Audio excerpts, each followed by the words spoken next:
여행인문학자 신양란의 아는 만큼 보이는 색다른 지식여행. 오늘은요, 그 펠리페 사세라고 하는 스페인 왕의 재혼 문제를 한번 생각해 볼까 합니다. 희한한 재혼이라고 하는 제목을 붙였는데 어떤 재혼이었길래 희한하다고 표현했는지 한번 같이 알아보도록 하겠습니다. 스페인의 수도인 마드리드에 가면은요, 프라도 미술관이라고 하는 미술관이 있습니다. 규모도 크고요. 그 컬렉션의 양과 질 측면에서 유럽에서도 손꼽히는 유명한 미술관입니다. 그 프라도 미술관에 있는 작품 중에서 이 작품 매우 유명합니다. 디에고 벨라스케스가 그린 시녀들이라고 하는 제목의 그림입니다. 저는 화가가 왜 이 그림에다가 시녀들이라고 하는 제목을 붙였는지는 잘 모르겠습니다만은 이 그림에서 시선이 제일 먼저 가는 거는 사실은 시녀들이 아니라 시녀들의 돌봄을 받고 있는 그 어린 공주입니다. 마르가리따라고 하는 공주예요. 이 공주는 오늘 그 우리가 재혼 문제 알아보려고 하는 펠리페 사세의 딸이기도 합니다. 이 그림은요, 어떤 상황이냐면은, 그, 화면 왼쪽에 그림을 그리고 있는 화가가 보이는데, 이 사람이 디에고 벨라스케스예요. 화가가 직접 화면에 등장했습니다. 그리고 화가는 지금 뭘 하고 있느냐면은, 자세로 볼 때, 화가의 시선 앞쪽에 있는 누군가의 초상화를 그리고 있어요. 그런데 그 초상화의 주인공들은 화가 뒤쪽에 있는 거울에 얼비쳐 보입니다. 한번 봅시다. 요게 이제 화가고요. 벨라스케스고 이 화가가 그리고 있는 사람들은 뒤편 거울에 이렇게 희미하게 얼비친 상태로 보이는데 이 사람들이 펠리페 4세 그리고 그 옆에 있는 왕비는 오스트리아의 마리아나라고 하는 사람인데 이 둘은 재혼한 부부입니다. 이들의 재혼이 현대인의 시각으로 볼 때 희한하다는 거죠. 그런 희한한 결혼을 통해서 낳은 딸이 그 시녀들이라고 하는 미술 작품 속에 등장하는 그 귀여운 공주인 겁니다. 자, 한번 펠리페 4세와 오스트리아의 마리아나의 재혼 문제 한번 생각해 봅시다. 자, 펠리페 4세는요, 벨라스케스가 그린 초상화에 의하면은 이렇게 생겼습니다. 스페인 합스부르크의 군주고요. 그러니까 이 무렵에는 합스부르크라고 하는 왕실이 오스트리아 합스부르크와 스페인 합스부르크로 나뉘어져 있었는데 두 가문, 그러니까 사실은 뿌리를 따지고 보면은 한 가문인데 스페인과 오스트리아로 분리된 상태였는데 그들은 혈통의 순수성을 지킨다는 명분으로 자기들 가문끼리의 결혼을 계속했습니다. 그 당시 사람들 입장에서는 그 왕실의 숭고한 핏줄을 순수하게 지킨다는 그런 생각을 해서였는지 모르겠지만은 현대적인 관점에서 보면은 근친 결혼이죠. 근친 결혼이 계속 이어지다 보니까 사실은 유전학적으로 많은 문제를 일으켰거든요. 펠리페 4세 같은 경우는 얼굴 부분을 조금 확대해서 보면은 여기에 뭐 이렇게 주걱턱이 그렇게 심각하게 표현되지는 않았는데 사실은 이보다는 더 심했을 것으로 보입니다. 화가가 벨라스케스가 자신을 총애하는 고마운 왕을 사실적으로 표현하기는 어려워서 약간은 미화해서 그리지 않았을까 하는 생각을 하는데요. 하여간 펠리페 4세는 스페인 합스부르크의 군주였으며 정치적인 측면에서 볼 때는 그다지 높은 평가를 받지는 못합니다.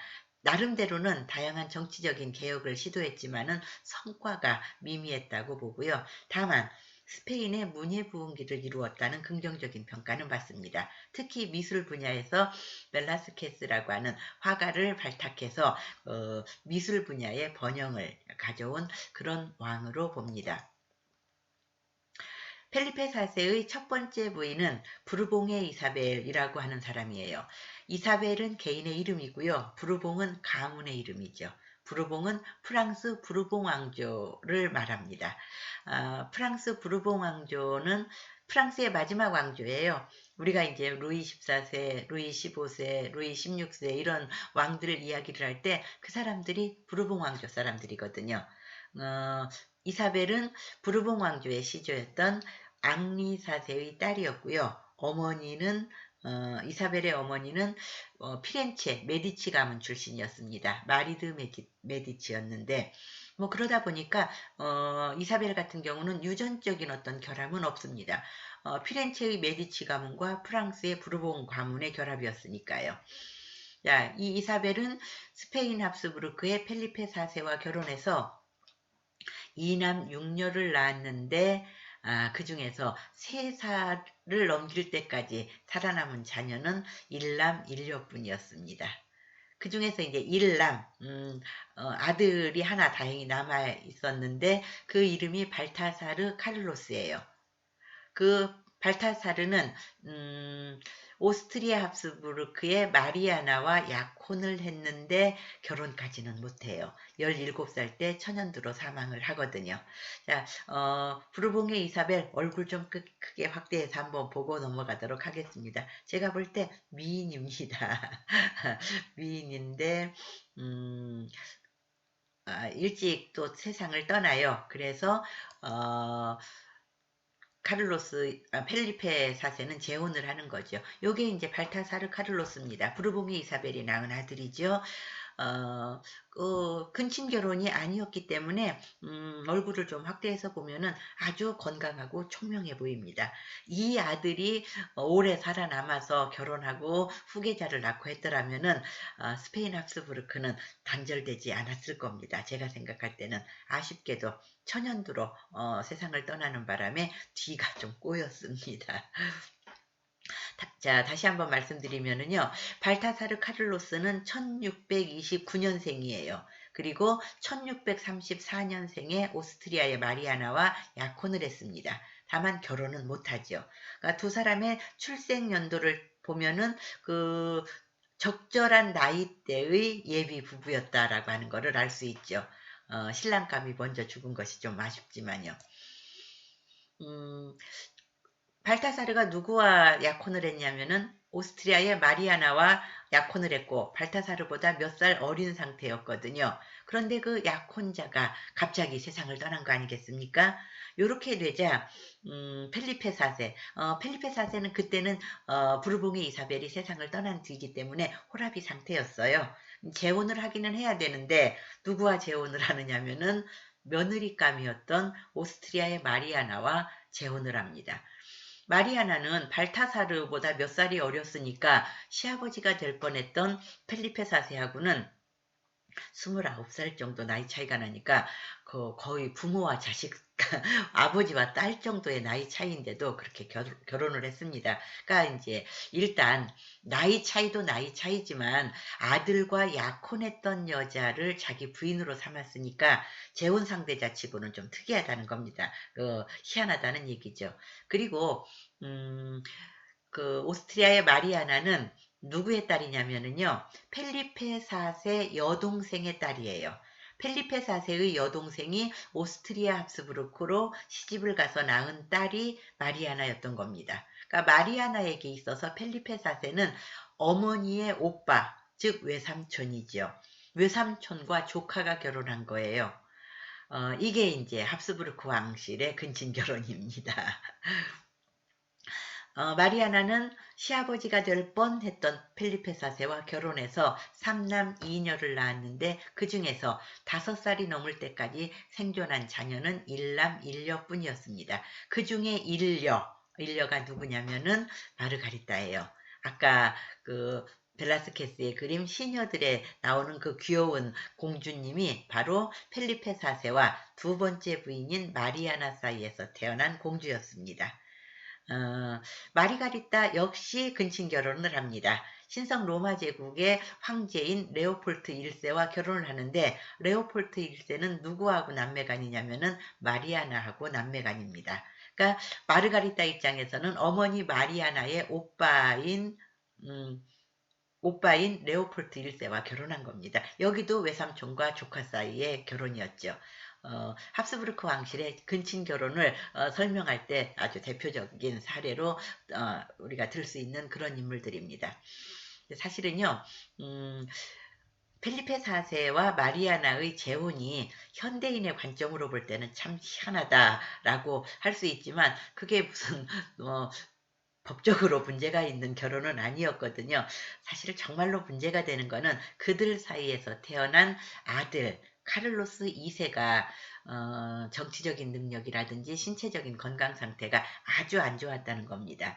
원인은 우리는 그 유전적으로 근친결혼에 그 누적된 어떤 결함이 카를로스 2세에서 아주 극단적으로 표현된 거다, 드러난 거다, 이렇게 하거든요. 그래서 스페인 합스부르크는 카를로스 2세를 마지막으로 해서 계통이 단절됩니다. 오스트리아의 마리아나 보면은 부르봉의 이사벨과 비교를 해보면은 아무래도 좀 신체적으로 약간은 좀 이상해 보입니다. 미인형이라고 볼 수도 없고요. 그렇거든요. 하여간 이 두 사람의 결혼은 그 카를로스 2세라고 하는 좀 건강하지 못한 자녀를 낳는 것으로서 그 문제를 좀 야기시킵니다. 요게 이제 카를로스 2세예요. 펠리페 4세가 며느리 될 뻔했던 여자와 결혼해서 낳은 생존한 유일한 아들이죠. 발타사르가 어려서 세상을 떠났으니까요. 이제 카를로스 2세가 아버지의 뒤를 이어서 스페인의 국왕이 되는데 얼굴 좀 한번 좀 크게 키워서 볼까요? 이렇게 생겼습니다. 화가가 실물보다 더 못생기게 그리지는 않았을 겁니다. 실물보다는 조금은 낮게 그리려고 하지 않았을까요? 그럼에도 불구하고 이렇게 그렸다는 것은 카를로스 2세의 외모라든지 혹은 그 외모에서 풍겨지는 어떤 능력이라든지 하는 것이 많이 부족했다는 뜻이 아닐까 싶습니다. 카를로스 2세는요, 뭐 8살까지 유모의 젖을 먹었다든지 뭐 5살까지 혼자 힘으로는 서지를 못했다든지 하는 그런 이야기가 전해질 정도입니다. 그리고 더 큰 문제는 후계자를 낳지 못했다는 거죠. 그 합스부르크 왕실의 그 유전적인 결함 중에 하나가 이제 무정자증도 있더라고요. 자녀를 두지 못하는 경우가 있는데 카를로스 2세는 그런 모든 단점이 집약된 그런 사람이었습니다. 이제 대가 끊기게 되었으니까 나중에 이제 카를로스 2세가 세상을 떠났을 때 다음 왕위를 누가 있느냐가 하는 게 문제가 되거든요. 그래서 일어나는 것이 이제 역사적으로 스페인 왕위 계승 전쟁입니다. 오스트리아 입장에서는요, 스페인 합스부르크는 결국은 합스부르크 가문이다. 그러니까, 오스트리아 합스부르크에서 후계자를 내야 된다. 라고 하는 것이 오스트리아 입장이었어요. 그래서 레오폴트 1세의 아들, 카를 대공을 지지했습니다. 레오폴트 1세는 신성 로마 제국의 황제이기도 하며 마르가리타, 그 시녀들에 나오는 공주요. 마르가리타의 남편이기도 했는데 카를은 마르가리타의 딸은 아니에요. 아들은 아니에요. 마르가리타가 낳은 자녀는 없으니까요. 프랑스 입장에서는요. 아니다. 펠리페 4세의 왕비는 부르봉의 이사벨이었고 마리아 테레사는 루이 14세의 왕비가 되었고 카를로스 2세의 왕비는 또 부르봉의 마리 루이스였기 때문에 스페인의 왕위는 부르봉 왕조에서 이어져야 된다라고 주장을 했습니다. 이 두 주장이 팽팽하게 맞서다가 결국은 전쟁으로 비화되죠. 그게 스페인 왕위 계승 전쟁입니다. 어느 쪽이 더 옳았는지는 모르겠지만은 승리는 군사력이 강한 쪽이 승리를 거두죠. 스페인은 그 프랑스 부르봉 왕조에서 왕위를 계승하는 걸로 결정이 됩니다. 그게 스페인 왕위 계승 전쟁이에요. 이 사람이 펠리페 5세입니다. 루이 14세의 손자입니다. 부르봉 왕실 사람이죠. 그거를 우리는 지금도 스페인 국기를 통해서 알아볼 수 있습니다. 지금 보이는 국기가 스페인 국기거든요. 그 가운데 보면은 이런 문장이 있는데 요 4개의 문장은 옛날 스페인의 4개 기독교 왕국입니다. 카스티아, 레온, 아라곤, 나바라 왕조고요. 가운데에 보이는 파란색 바탕에 노란색 백합 문양이 요게 프랑스 부르봉 왕조의 상징이거든요. 여기 아래에 보이는 성류는 옛날 이슬람 왕조였던 그라나다 왕국의 상징이고요. 하여간 이 스페인 국기에 부르봉 왕조의 상징이 들어갔다는 얘기는 그 카를로스 2세 때 대가 단절되면서 스페인 왕위 계승 전쟁을 통해서 부르봉 왕조의 펠리페 5세가 스페인의 왕이 되었고 현재까지 그 핏줄이 이어지고 있다는 것을 알려주는 겁니다. 자, 오늘 여기까지 하고 강의 마치도록 하겠습니다. 감사합니다.